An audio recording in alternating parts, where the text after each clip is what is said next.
साल 1972। Eros cinema, Mumbai. Italian film blow hot blow cold के poster हर आने जाने वालों के आकर्षण का केंद्र बने हुए थे। वैसे तो ये एक थ्रिलर ड्रामा फिल्म थी जो यूरोपियन और अमेरिकन फिल्म कल्चर के हिसाब से सामान्य थी, लेकिन यहाँ ऐसी फिल्में अडल्ट नज़रिए से ही देखी जाती थी। उस पर से जब इरोज जैसे प्राइम थिएटर ने प्राइम शो टाइम में ये फिल्म प्रदर्शित की और बुकिंग विंडो पर लंबी कतारें भी दिखीं, तो इससे साफ था कि बॉलीवुड में बदलाव का एक नया फेज आ रहा है। और दोस्तों, इस लिहाज से भी देखें तो साल 1970 प्लॉट, कहानी, कला और ऑडियंस के बदलते टेस्ट के लिहाज से एक ट्रांजिशनल पीरियड था। ऐसा लग रहा था कि कम से कम शहरी दर्शक वर्ग 50 और 60 के दशक के पवित्र प्रेम और रोमानियत से ऊब गया था और वेस्टर्न कल्चर के गर्म झोंके उसे रास आ रहे थे। शायद यही वजह थी कि जहां एक और राज कपूर की मेगा बजट फिल्म मेरा नाम जोकर अपने तमाम कलात्मक प्रयोगों के बावजूद कुछ हॉट सीन और बॉडी एक्सपोजर के लिए याद की गई, जबकि मामूली बजट में बनी BR इशारा के फिल्म चेतना और ऐसी ही कुछ फिल्मों ने बॉक्स ऑफिस पर झटपट पैसे कूटना शुरू कर दिया। और लगातार ऐसे विषय और कहानियों पर फिल्में बनने लगी जिनका दर्शक वर्ग रिस्ट्रिक्टेड था।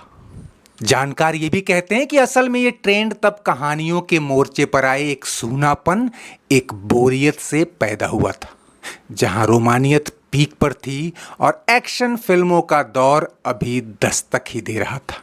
शायद इस सन्नाटे या कह लें कि संक्रमण काल में बॉलीवुड कंफ्यूज था कि बनाएं तो बनाएं क्या, और कई बड़े डिस्ट्रीब्यूटर्स और एग्जीबिटर्स ने कुछ पॉपुलर हॉलीवुड फिल्में उनके ट्रांसक्रिप्टेड या डब्ड वर्जन मंगाने शुरू कर दिए, जो तब के देसी ऑडियंस के लिए पचाऊ तो नहीं थे, लेकिन थके ऊबे लोगों में रोमांच पैदा कर रहे थे। और यही वो दौर था जब कई फिल्म मेकर्स में हॉलीवुड फिल्मों की रीमेक या उससे इंस्पायर्ड फिल्में बनाने की होड़ शुरू हो गई। और आज हम ऐसी ही एक फिल्म की बात करेंगे जिसने प्लॉट तो 1960 की हॉलीवुड फिल्म द अपार्टमेंट से लिया था, लेकिन कहानी, किरदार और कलाकार देसी रखे और एक ऐसा कॉकटेल बनाया कि लोग चाह कर भी इसे न निगल पाए न उगल पाए। दोस्तों, हम बात कर रहे हैं 1972 में आई बोलू खोसला और लेखराज खोसला द्वारा निर्मित और मुकुल दत्त द्वारा निर्देशित फिल्म रास्ते का पत्थर की। और आज ये फिल्म अगर याद की जाती है तो सिर्फ इसलिए कि अमिताभ बच्चन की शुरुआती फिल्मों में से एक है। क्रिटिक्स की माने तो हालांकि अमिताभ बच्चन ने अपने करियर में दर्जनों डाइवर्स कहानियों और कैरेक्टर्स पर काम किया है, लेकिन ये उनके करियर का पहला सबसे बोल्ड टॉपिक था। अगर ये फिल्म कमर्शियली हिट हो जाती और ऐसे ही प्लॉट पर वो आगे बढ़ जाते तो शायद A सर्टिफिकेट फिल्मों के B ग्रेड हीरो बनकर रह जाते। इसी प्लॉट पर साल 2007 में एक और Hindi film I, life in a metro. चर्चा, सराहना और पुरस्कार तो मिले, लेकिन ये फिल्म 35 साल बाद भी पब्लिक स्फेयर में पॉपुलर नहीं हो पाई। तो फिर 1972 के भारतीय समाज में इस फिल्म की एक्सेप्टेबिलिटी की कल्पना आप खुद कर सकते हैं।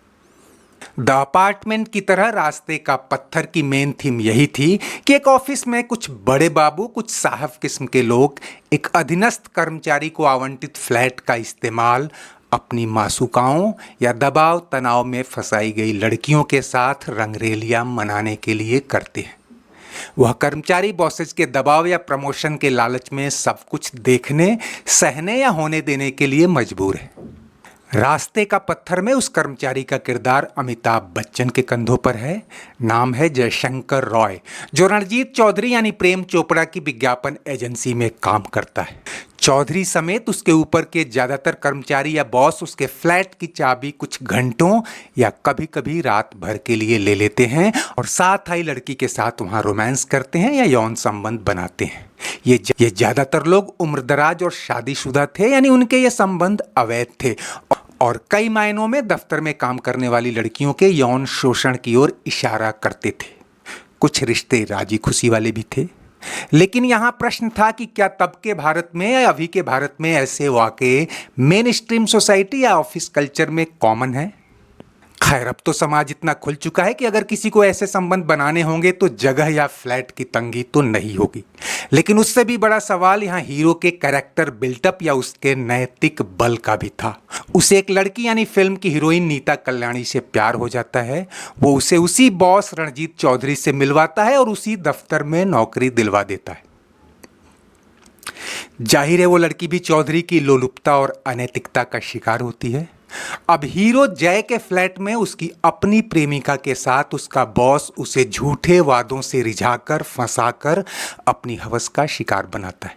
और हीरोइन भी न जाने किस मजबूरी, किस लालच या किस सुचिता के साथ जय यानी हीरो को धोखा दिए जा रही है।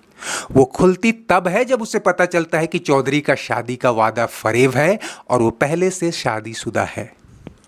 इसी के पैरेलल जय के दोस्त अरुण ठाकुर यानी शत्रुघ्न सिन्हा और उसकी पत्नी तनु यानी लक्ष्मी छाया का किरदार भी है। जय के उलट अरुण आदर्शवादी है और झूठ, फरेब, अनैतिकता से समझौता नहीं करता। लेकिन उसकी पत्नी कमाई के लिए नृत्य करते करते अनैतिकता के जाल में दूर तक फंसती जा रही है, और वो भी पति को बिना बताए।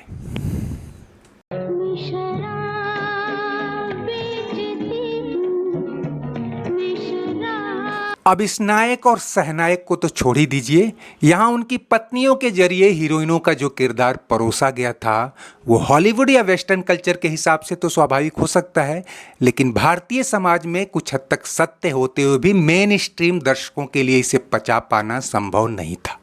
यहाँ अभी भी वैसी ही नायिका की डिमांड थी जो मरते दम तक विलेन के आगोश में न आए और कुछ बुरा भला हो जाए तो जान तक दे दे। बोल्ड कहानी, एक बेबस तो दूसरी बोल्ड नायिका और उन्हीं के समानांतर नायक और सहनायक को लेकर बुनी गई कहानी और आनंद बख्शी के मर्मोत्तेजक शब्दों पर लक्ष्मीकांत प्यारेलाल के शानदार संगीत के बावजूद रास्ते का पत्थर आम दर्शकों को रास नहीं आई। ऊपर से सेंसर बोर्ड ने इसे सर्टिफिकेट देकर पहले ही इसे फैमिली मैटनी क्लास से दूर कर दिया था। करीब 1.5 करोड़ की लागत में बनी फिल्म बमुश्किल से अपनी लागत वसूल पाई। अमिताभ बच्चन ने कम से कम इस रोल में शायद ही किसी पर अपनी छाप छोड़ी हो। अलबत्ता फिल्म आनंद में डॉक्टर भास्कर बैनर्जी के मजबूत किरदार से मिली ख्याति भी जोखिम में आ गई। हालांकि अगर आप अमिताभ की शुरुआती लगभग सभी फिल्मों पर गौर करें तो मजबूत कैरेक्टर वाला किरदार शायद ही मिले। रेशमा और शेरा, संजोग, परवाना, बॉम्बे टू गोवा, रास्ते का पत्थर, बंधे हाथ, गहरी चाल में उनका किरदार थोड़ा नेगेटिव, थोड़ा सा अनैतिक टच लिए हुए था, या कह लें कि एक आदर्श हीरो वाला फर्म कैरेक्टर उसमें नजर था। हालांकि उनकी एक्टिंग पर तो किसी ने उंगली नहीं उठाई और यही फिल्में वर्षों बाद दोबारा रिलीज होकर पैसे भी खूब कमाई। लेकिन एक बात तय है कि कैरेक्टर का जो उठान जंजीर और दीवार जैसी फिल्मों से मिला या जिस एंग्री यंग मैन के आप सब दीवाने हुए, वो इसीलिए संभव हुआ कि इसके पहले वाले कैरेक्टर हिट नहीं हुए और अमिताभ की छवि पर हावी नहीं हुए। इनमें भी रास्ते का पत्थर वाला जयशंकर रॉय का किरदार विदेशी फिल्मों के लिहाज से तो आइडियल या सामान्य हो सकता है, लेकिन तब के भारतीय परिवेश में अमिताभ की बेहतरीन एक्टिंग और स्किल को भी नहीं भुना पाया। हालांकि अपार्टमेंट अपने दौर की बहुचर्चित हॉलीवुड फिल्म थी। हिंदी में इसका पहला प्रयोग भले ही सफल नहीं हो पाया और ना ही साउथ इंडिया में, लेकिन हॉलीवुड में हर दशक में इससे मिलती जुलती फिल्में आईं।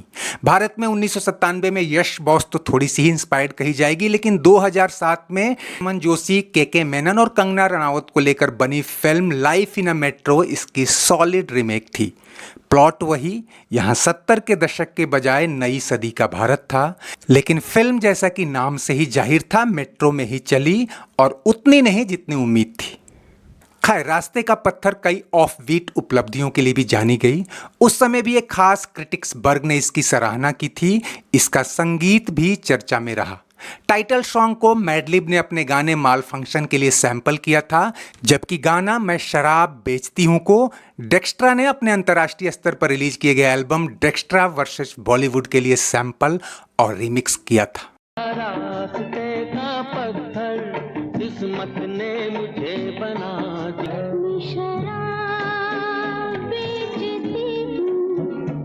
तो दोस्तों, यादों के झरोखे से आज बस इतना ही। चलते चलते वीडियो लाइक और शेयर करना मत भूलिएगा, और अगर चैनल सब्सक्राइब नहीं किया है तो वो भी कर लीजिए।